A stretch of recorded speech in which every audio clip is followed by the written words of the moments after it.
I've decided that I am going to conduct this experiment using the Thermalright LGA 1700-BCF or bending correction frame for the 12th and 13th generation Intels. I've got an i7 12700K, and I don't really have temperature problems with it. It never has gotten really hot.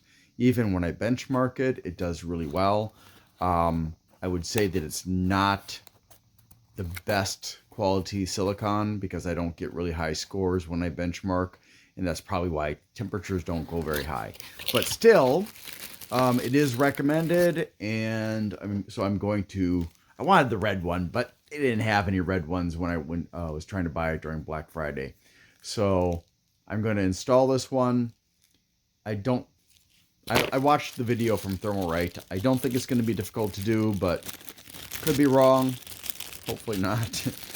I'm not going to be using the included hex wrench that they sent because I've got tools that are better. I am going to use this tube of TF7, which is probably mostly empty, judging by the position of the plunger. They don't tend to send very much, even though they send a large syringe.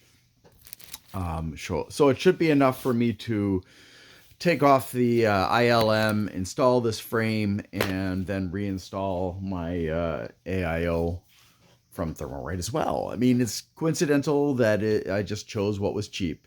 But let's go ahead and see how difficult this is actually going to be. And I am going to attempt to do this with my computer still vertical. Could be a bad idea. All right. Get that out of the way. And when I reinstall the head here, or the water block, I am going to actually flip it over so the tubes come out of the top, because right now, over time, air will accumulate in the water block. So first step is to loosen up that and get it off there. So here we go. Should be easy peasy lemon squeezy, right? One would certainly hope.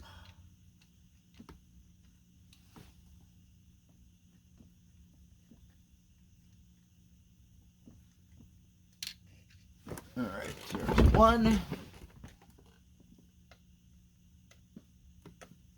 It's always easier to take stuff off than to put it on, isn't it? Well, not always. If we were doing this and it was on the ceiling, that would be no fun. Oh no. Oh. Too heavy. Too heavy for the magnet. Well, guess I shouldn't be surprised. I'm really hoping that this is going to go as smoothly as it did in the video, even though I'm doing this vertically.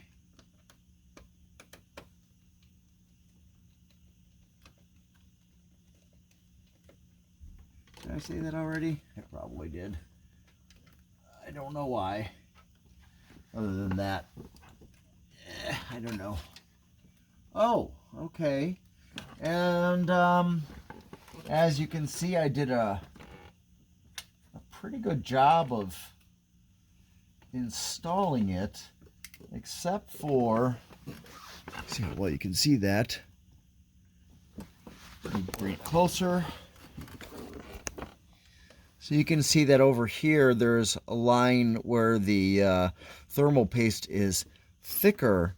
So it looks like on the left-hand side over here, I didn't have quite enough pressure for this. So let's go ahead and clean that off and clean off the CPU and remove the ILM. Okay, I've got some rubbing alcohol or isopropyl alcohol, and I've got a sturdy piece of cloth, well, tissue. Use that to clean off these surfaces.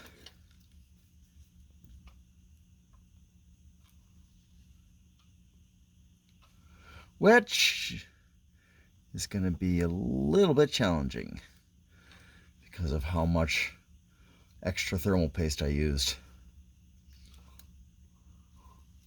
Not a big deal, but you know, could have been better.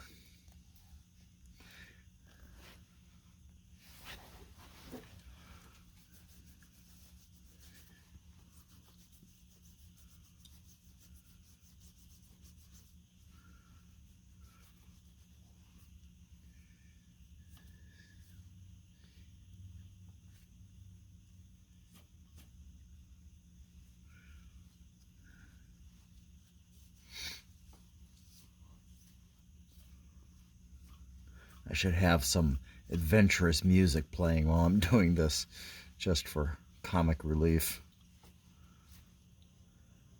If only I had a video editor to make my videos interesting. That's pretty good.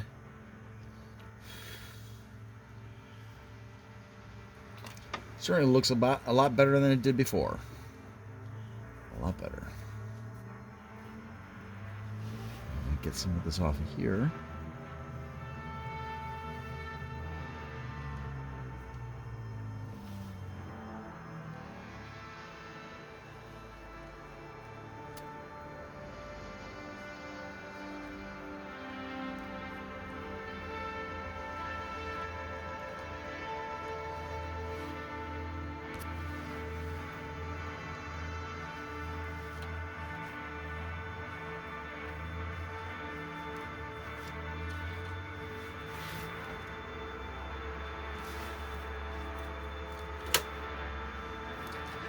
There. That looks pretty good.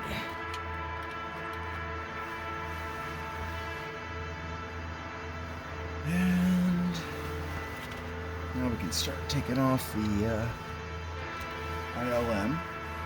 But first, loosen that up.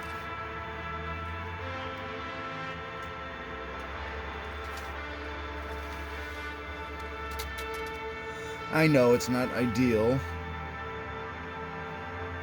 to do it this way, but I wanted to demonstrate that if you're careful, it's certainly within the realm of possibility.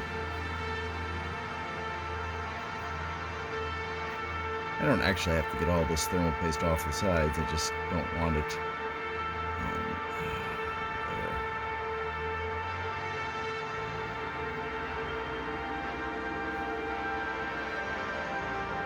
Make sure it's clean where it needs to be clean.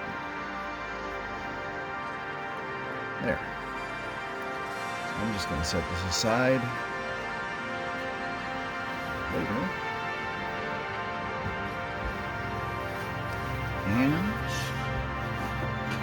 get a different tip for my screwdriver.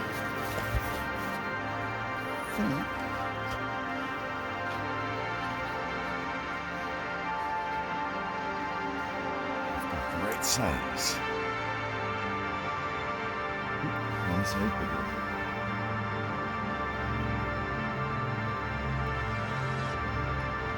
Yeah.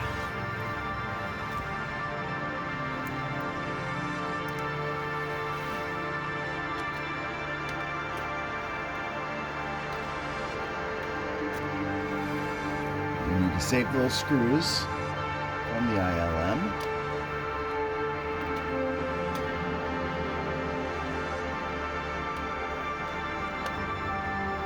Because we will be using them to mount the frame.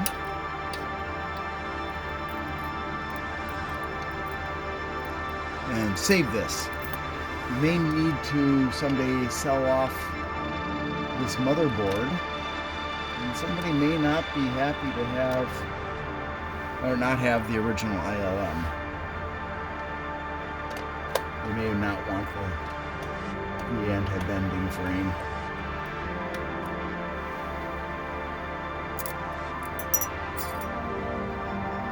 Even if they get a somewhat inferior CPU, like mine probably is. And you're probably saying, well, why are you saying that? Well, number one, my scores in like 3D Mark are not particularly impressive. And number two, my son has an i5 12600K, and oftentimes it seems like it does a better job than mine.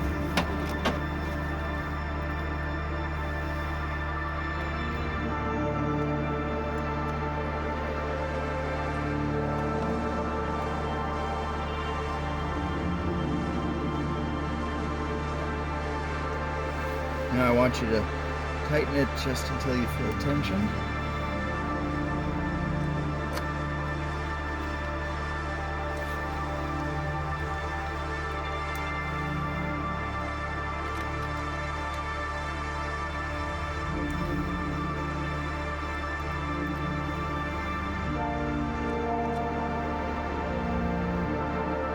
And then you're going to give it a quarter turn more.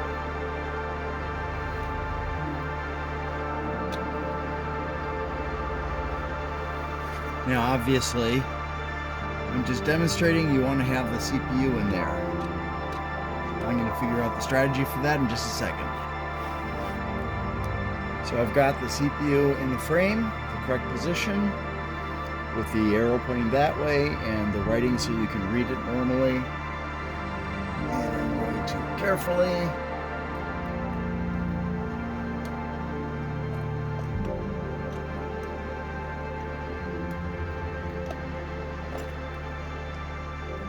well, maybe not.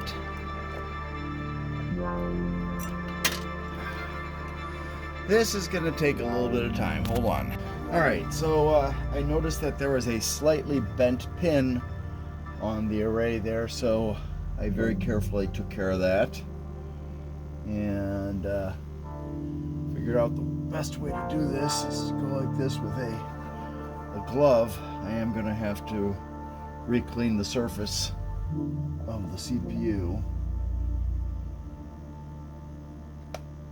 and then just ever so carefully put that into place.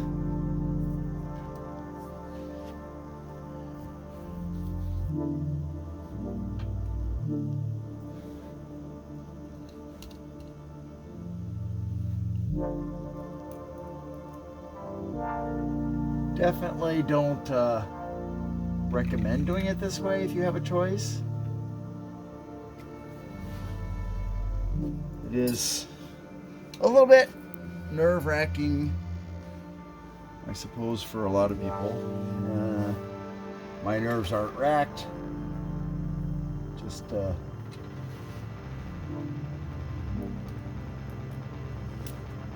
guess it's because I've been using computers and messing with computers for a long time.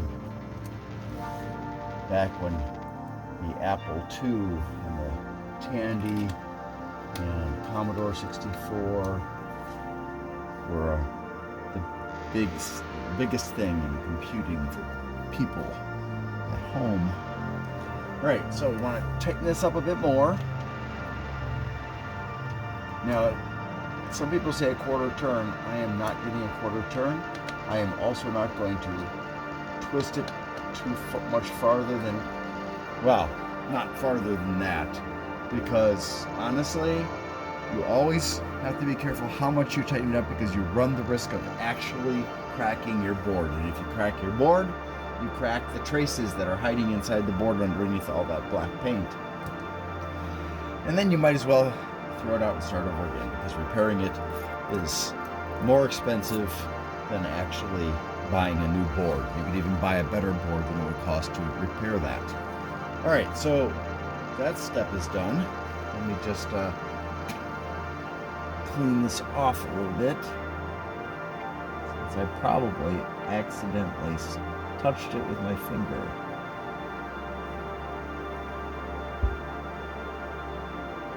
Despite my best efforts not to.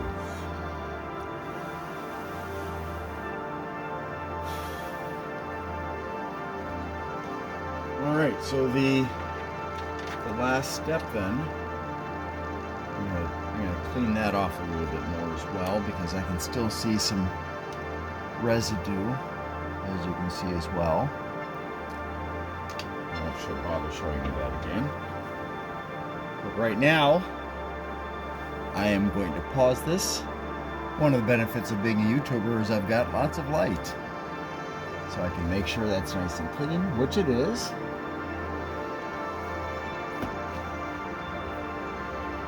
let's go ahead and let's reinstall the AIO water block.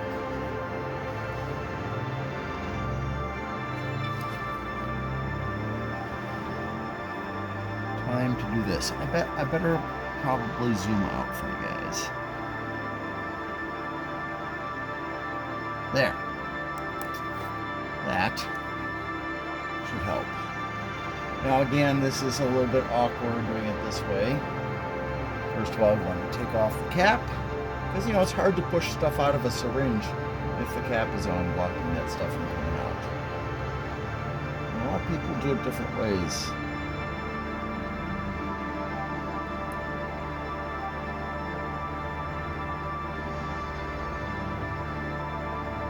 This stuff is kind of unwieldy.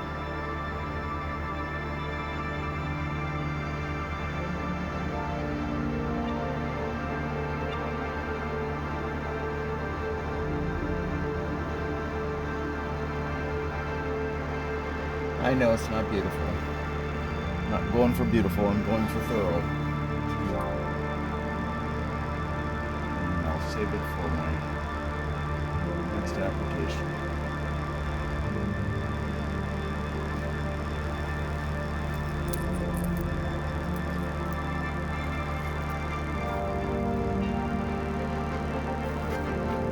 Man, that stuff gets all over me.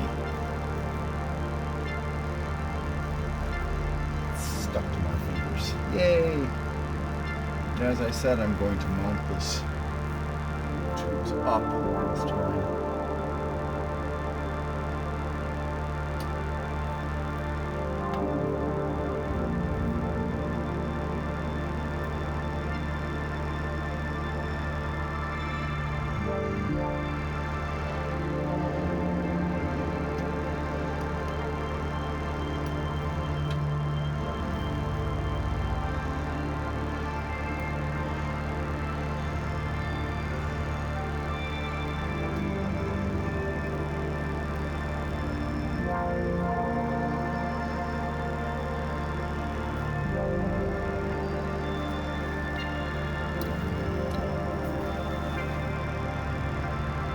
I may end up having to actually do this the old-fashioned way, laying it down, because I think I got loose in the back, which is a risk with this mounting system.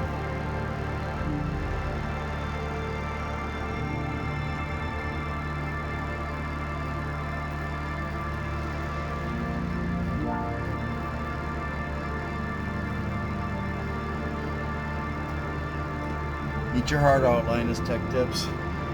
I've got a long neck. Good magnetic tip.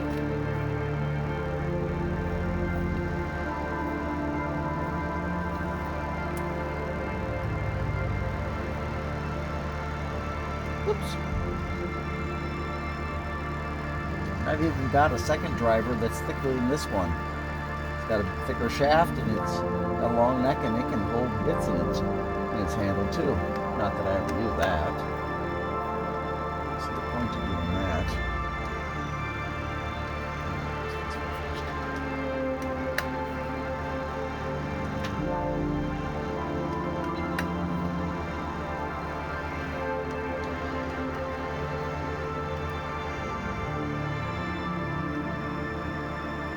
Just tighten it up until I feel significant resistance by just using two fingers in order to not over tighten.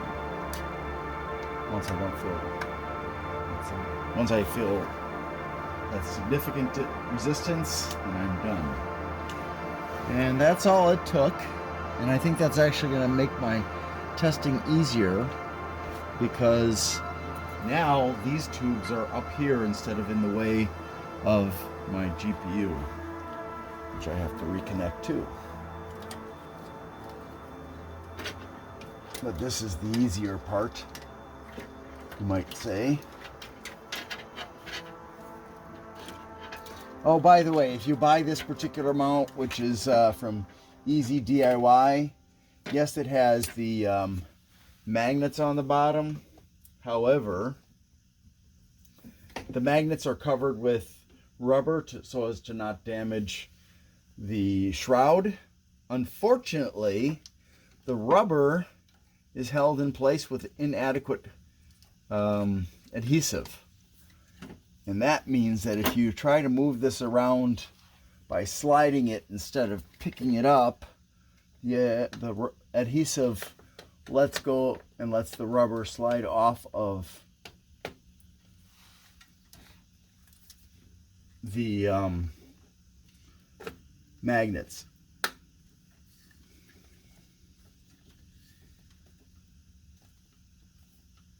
There we go. It's a good thing my son asked me to buy these gloves.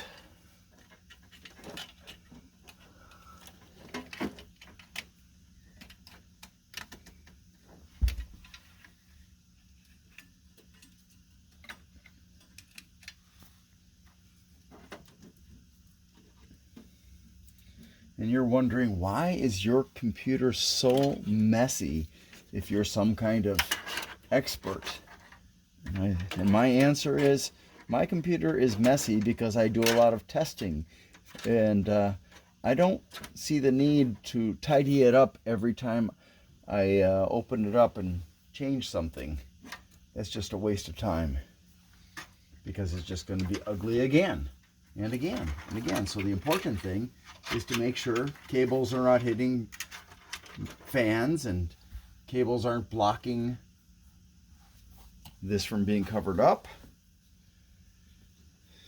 And that's pretty much the most important stuff. Now, I suppose you're wondering, does it work? Well, as you can see, the fans are spinning, but if that's not proof enough, see, you can even recover from a bent CPU socket pin.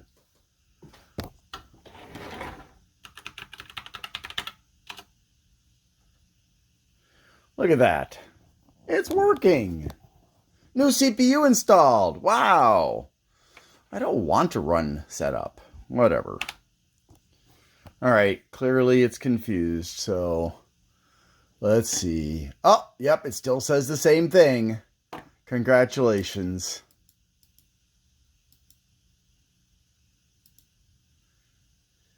It works. I did it. And I did it the hard way.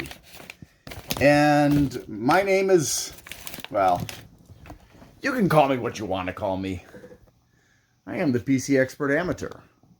And I just installed a bending correction frame, or anti-bending frame, for an Intel 12th and 13th generation CPU with the computer standing up. And was it a pain in the butt? Yes. Would I recommend it for you if you are an amateur? If you like a challenge. But otherwise, I would say, yes, it's more of a hassle to maybe lay it down and stuff like that, but it's also safer. You're much less likely to cause something to be damaged. So, while I was able to fix that bent pin by myself, which is, if you're very careful, you have really good lighting, you have a very precise pair of forceps, which I have with my my Strabito kit. I mean, look at this. Really, really precise. You can do it. You can't do it with regular tweezers. It's just, they're not fine enough. And you'd be risking significant damage trying to do it with regular tweezers. But that said, it could have just as easily gone wrong. It could have just as easily, my fingers slipped or something and I damaged a bunch of pins, or I pulled the pin in a way that caused it to come out too much, or pushed it too hard and it went in too deeply so that it wasn't actually touching the contact point meant for it. So yeah, there are so many ways in which this could have gone horribly, horribly wrong. So, especially if you are not confident working inside of a computer, you're better off laying it down on a table where you've got clear space that you can easily work in instead of doing it the way that I did it. If you're a pro, I'm sure you have no trouble doing what I just did. Right? Okay, so I'm going to now return to my task of running another set of benchmarks, because I just did benchmarks before I put on the frame to give me a comparison point with the regular ILM versus the frame. So I'm going to run more benchmarks, and I'm going to share the results in this video. So just hold on. It's going to take me probably an hour or so, but for you, it's going to be just like that. Now I know you're wondering what happened that took me so long to make this video, or to finish it rather. Well, one, my health problems that stem from an undiagnosed ailment that I'm going to have to switch doctors to try to find out what's going on with that. Number two is because I had a hardware setback, potentially some damage to my motherboard, but I'm not really sure.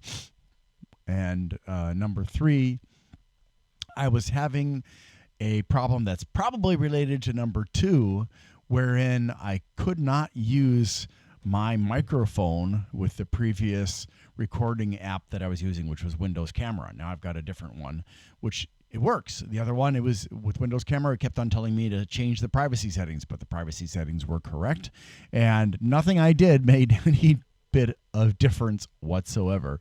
So finally, I was just like, okay, I did all kinds of stuff. I reinstalled the drivers for the app. I reinstalled the drivers for the sound app. I reinstalled the app. I reinstalled the sound app. I added Asus Armory Crate, and I even reset BIOS and CMOS, and nothing made a difference. So finally, here I am with a different recording program that hopefully is going to resolve all this. Now, before I reveal to you the results, I want to admit my CPU, even though it's an i7-12700K, doesn't need this frame. Okay? It never, ever, ever gets hot. I lost the lottery, the silicon lottery, so to speak, which is to say, for those of you who are not familiar with that kind of geek term, is that when I received my 12700K, I didn't know it, but I'd gotten one of the lowest of the low in terms of the quality of it. In fact, my son has an i5 12600K on a slightly lesser, a B660M motherboard from Asus Tough Gaming, and I have the H670 Pro from Tough Gaming also. He's got 32 gigabytes of RAM. I've got 64. I've got multiple terabytes of storage space. He's only got one, and yet his games always load faster than mine. And I even tried using Asus AI Suite 3 today to pump up the power of my CPU, and it was like, I'm not doing anything. Okay, so not only that, but I tried multiple times to remount the water block of my AIO using different pressures, using replacing the thermal paste and everything, and nothing really made a difference. I mean, the best that I can say is I saw at one point a difference of at most like 200-300 points on some tests, and where the AIO was with the frame was doing that little bit better, but on other tests, no. And at worst, it was worse than not using the frame at all. So right now I've got it at the point where it's like a little tiny bit better than it would have been without the frame, but it's yeah. So this if you've got a CPU and you notice right away that it's running hot, yeah, this will definitely be useful for you, especially 13th generation CPUs. But if you're running a 12th generation, I would, i3, i5, you probably don't have to worry about it. But if you notice any of them running really, really hot, like getting up to 90, 95, 100, and you're not even doing anything challenging like AI or 3D modeling or creative work, and or let alone running a benchmark test like I run all the time.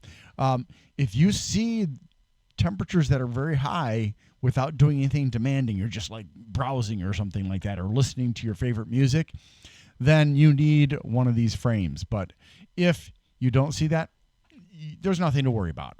You can just go on your merry way without it. I know that, however, with the 13th generation CPUs, it tends to be a problem that if you don't use the frame. And so as soon as you notice that you've got a problem with temperatures, I don't care if it's Thermal Grizzly or Thermalright or one of those third-party Chinese companies that nobody's ever heard of that suddenly jumped out. I ended up getting a Thermalright package like I showed you earlier, which included paste and the wrench that I needed, which I didn't actually use because I have better tools. And that was like, I think I paid like $10 for it. Now, is there anything wrong with it? I don't think so. I mean, I don't know if I would have gotten a better result with a Thermalright. The Thermal Grizzly product. Maybe someday I'll try it and see if it makes any difference. But the frank truth here is that my CPU is lazy. It does not get me high scores on benchmark tests. My scores are always below the average, always. And it's just, yeah. So even though I overclocked it today and tried that, it didn't do squat. So I'm like, okay, fine, whatever. So I'm going to show you the results now. All right, so looking first at superposition from Unigine or Gyne, I don't know how to say it. Somebody let me know in the comments. We can see that in actuality, if you look at on the left side, we have the original ILM that came with the motherboard.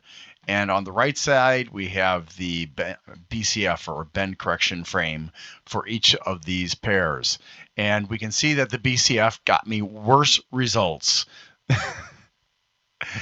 And I can't easily show you, but I had some weird things going on with my temperature readings. So as I was preparing to do this testing, I was digging a little bit into hardware info's settings and stuff, and getting it and changing what I was recording. And I used to only record 2 CPU sensors, and now I'm recording a whole bunch of them. So as a result, I wanted to make sure to choose the best ones. And when I was looking at hardware info's section for the readings from the motherboard for the CPU, it suggested that those results may not be accurate. So I thought, well, if they're not accurate, I'm not going to use them. But lo and behold, what I discovered was that it doesn't matter if they're accurate or not, because sadly, the results that I got from the CPU itself for the various P-core and E-core temperatures and the maximums and the IA cores and the iGPU cores and everything else, there's something wrong. And it could be just because my CPU sucks. I mean, my son's computer is better, but like I said, but it could be that the CPU is not reporting temperatures correctly, because I got results of anywhere up to -6 below room temperature.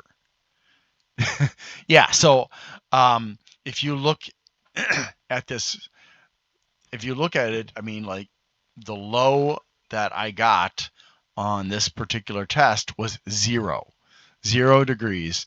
But that's because I set up the spreadsheet chart to not show anything under 0. It was actually, there are a bunch of readings on a bunch of cores where it was anywhere between 1 to 6 degrees under room temperature, which is obviously impossible. And that was both with the ILM and with the BCF. Therefore, it's not a problem of the physical hardware that's holding the CPU in place. It is either the CPU is not reporting temperatures correctly, and or hardware info is not correctly reporting temperatures. And I don't know which. I'm going to assume at this point that it's hardware info that's screwed up on all this. So, just take the temperatures with a grain of salt. The temperatures you're seeing on these charts are based on delta temperatures, which is to say the temperature I got minus the room temperature. So this is theoretically the degree of change in your temperature on your device you're going to see. So again, just to make it clear, the blue columns are the minimum I saw. Well, except for the fact that I got rid of the negatives. And the red are the average temperatures above room temperature, and the green are the maximum temperatures above room temperature that I saw. And so, yeah, so that's, we can see here that in every case with superposition, the ILM outperformed the BCF substantially, which is more, I think, a problem with my CPU sucking than anything else. And so then I did the 3D Mark Speedway benchmark. And we can see that in every case, either the ILM and BCF had the same results, or the results for the BCF were modestly better, like 1 degree better, maybe 2 degrees better. So really, I mean, it's like this, effectively the same thing. You're not going to notice a difference in the performance of your computer.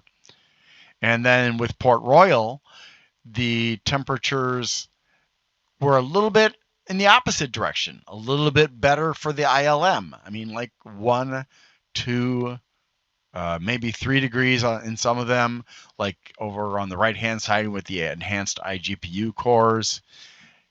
And finally, when we do the time spy, which is the most, well, for 3D markets, it lasts the longest and is more demanding once you get to the end of things. Excuse me. So you can see that in this case, it was a bit odd, because we can see that the averages for the CPU average were a little bit higher for the BCF, but the maximum was lower. And in fact, the maximum was lower for all of them except for the iGPU. So basically, the iGPU really isn't getting use. And so the main concern here is the CPU and the IA cores that we need to be looking at. So again, my CPU, I lost the silicon lottery. I wish I had a better CPU than I do. Maybe eventually I'll get a CPU that will actually challenge coolers to, to keep them from overheating. But at this point in time, I've got an underperforming CPU, which is pretty sad, Intel, if you're going to sell a 12700K when it actually performs like a 12600K. Yeah, not impressive. So all this time my son has been teasing me because I've got a better computer than he does, and yet his does stuff faster. I mean, games load faster for him, and we can start. And he can even give me a few seconds head start, and his game will still load faster than mine. Yeah. So what I'm saying is not that you shouldn't use the bend correction frame. If you're noticing major differences, then you should absolutely make use of a bend correction frame. So just to make sure that I'm being very plain here, if you're running a 13th generation Intel CPU, you're going to want, most likely, unless it's an i3 maybe, or maybe an i5, to get a bend correction frame. If you're running a 12th generation, probably i9, maybe i7, unless you don't win the lottery like me. Probably not i5s or i3s. My son doesn't have any problems with his i5. So when you start using your computer, check the temperatures early on and see what's happening. If you're doing non-demanding things like watching a movie, listening to music, browsing, and you're already seeing 90, 95, 100 degrees temperature on a CPU that's not designed to boost itself to 95 degrees temperatures to get the maximum that it can out of that CPU, then you should definitely be looking at getting a BCF.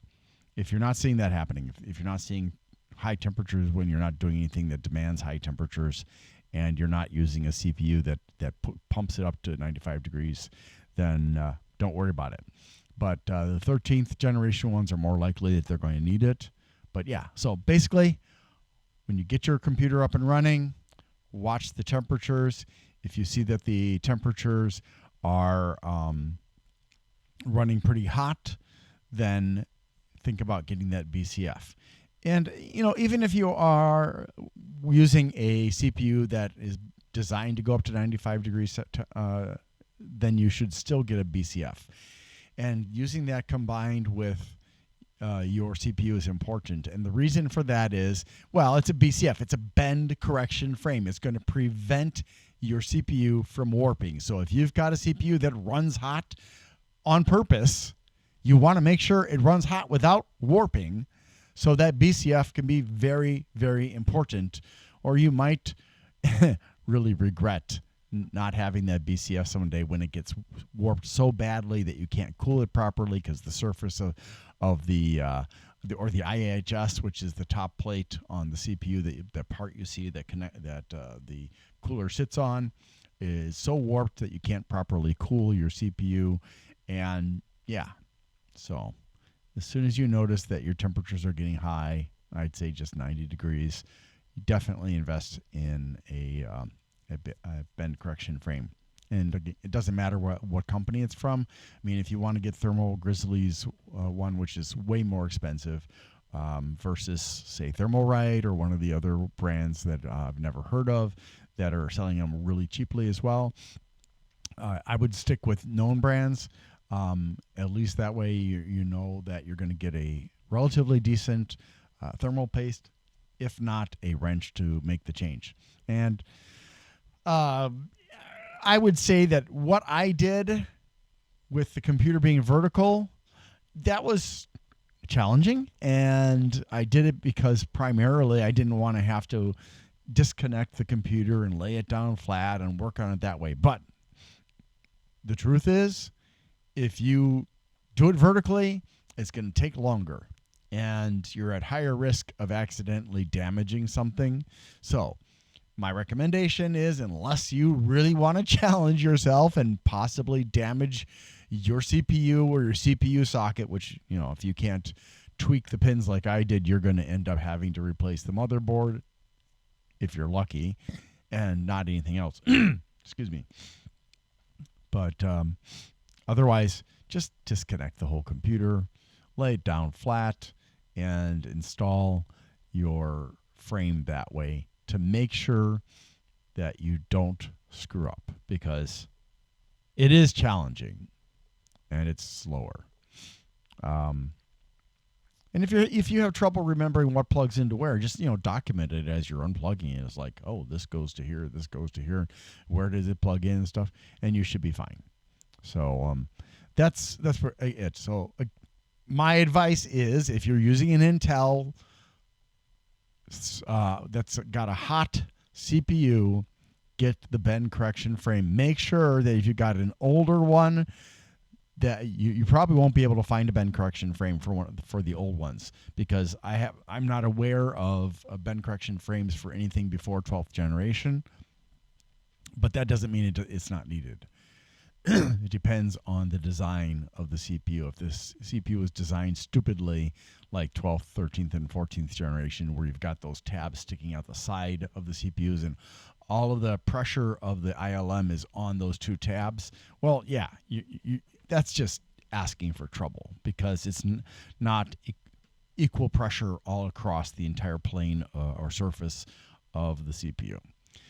Well, that's it. If you have questions, comments, thoughts, if you have any ideas about why my temperatures are weird with negatives, yeah, let me know. I mean, because up to -6 below the room temperature, when I checked my my temperatures in the room, I used 4 different devices. Now, I discovered my anemometer sucks for measuring temperature, so I won't be using that. But I used 3 other ones. One was an oven probe, a digital oven probe, and then the other were 2 different thermocouplers from 2 different fan controllers.